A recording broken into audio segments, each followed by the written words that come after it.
नवरात्र की कथा। प्राचीन समय में राजा सूर्त नाम के राजा थे। राजा प्रजा की रक्षा में उदासीन रहने लगे थे।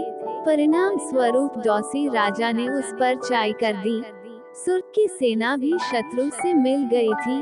परिणाम स्वरूप राजा सूर्त की हार हुई और वह जान बचाकर जंगल की तरफ भागा। उसी वन में समाधि नाम का एक बनिया अपनी स्त्री एवं संतान के दुर्व्यवहार के कारण निवास करता था। उसी वन में बनिया समाधि और राजा सूर्त की भेंट हुई। दोनों का परस्पर परिचय हुआ। वे दोनों घूमते हुए महर्षि मेघा के आश्रम में पहुँचे। महर्षि मेघा ने उन दोनों के आने का कारण पूछा, तो वे दोनों बोले कि हम अपने सगे संबंधियों द्वारा अपमानित एवं तिरस्कृत होने पर भी हमारे हृदय में उनका मोह बना हुआ है। इसका कारण क्या है? महर्षि मेघा ने उन्हें समझाया कि मन शक्ति के अधीन होता है और आदि शक्ति के अविद्या और विद्या दो रूप है।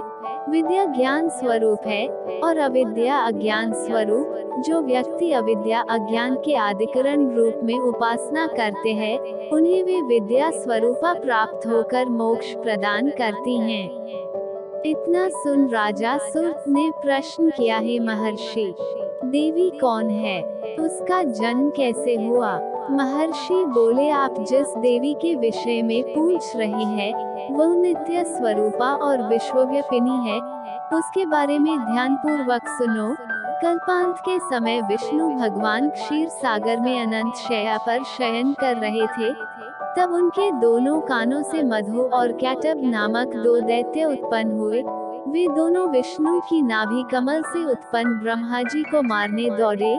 ब्रह्मा जी ने उन दोनों राक्षसों को देखकर विष्णु जी की शरण में जाने की सोची, परंतु विष्णु भगवान उस समय सो रहे थे। तब उन्होंने भगवान विष्णु को जगाने हेतु उनके ननों में निवास करने वाली योगनिद्रा की स्तुति की। परिणाम स्वरूप तमोगुण अधिष्ठात्री देवी विष्णु भगवान के नेत्र, नासिका, मुख तथा हृदय से निकलकर ब्रह्मा जी के सामने उपस्थित हो गई। योगनिद्रा के निकलते ही विष्णु भगवान उठकर बैठ गए। भगवान विष्णु और उन राक्षसों में 5000 साल तक युद्ध चलता रहा। अंत में मधु और कैटब दोनों राक्षस मारे गए। ऋषि बोले, अब ब्रह्मा जी की स्तुति से उत्पन्न महामाया देवी की वीरता तथा प्रभाव का वर्णन करता हूँ, उसे ध्यानपूर्वक सुनो। एक समय देवताओं के स्वामी इंद्र तथा दैत्यों के स्वामी महिषासुर में सैकड़ों वर्षों तक घनघोर संग्राम हुआ। इस युद्ध में देवराज इंद्र की पराजय हुई और महिषासुर इंद्रलोक का स्वामी बन बैठा। अब देवतागण ब्रह्मा के नेतृत्व में भगवान विष्णु और भगवान शंकर की शरण में गए।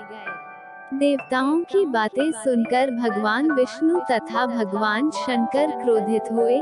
भगवान विष्णु के मुख तथा ब्रह्मा जी और शिव जी तथा इंद्र आदि के शरीर से एक तेज पुंज निकला, जिससे समस्त दिशाएं जलने लगी और अंत में यही तेज पुंज एक देवी के रूप में परिवर्तित हो गया।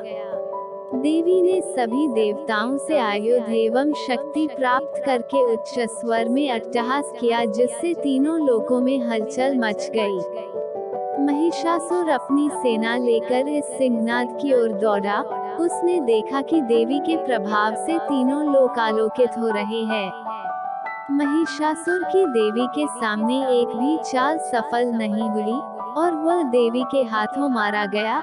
आगे चलकर यही देवी शुंभ और निशुंभ राक्षसों का वध करने के लिए गौरी देवी के रूप में अवतरित हुई। इन उपरोक्त व्याख्यानों को सुनाकर मेघा ऋषि ने राजा सूर्त तथा बनिया से देवी स्तवन की विधिवत व्याख्या की। राजा और वणिक नदी पर जाकर देवी की तपस्या करने लगे। 3 वर्ष तक घोर तपस्या करने के बाद देवी ने प्रकट होकर उन्हें आशीर्वाद दिया। इससे वणिक संसार के मोह से मुक्त होकर आत्मचिंतन में लग गया और राजा सूर्त ने शत्रुओं पर आक्रमण करके विजय प्राप्त करके अपना वैभव प्राप्त कर लिया। अगर ये वीडियो पसंद आया तो प्लीज चैनल को लाइक और सब्सक्राइब करें। धन्यवाद।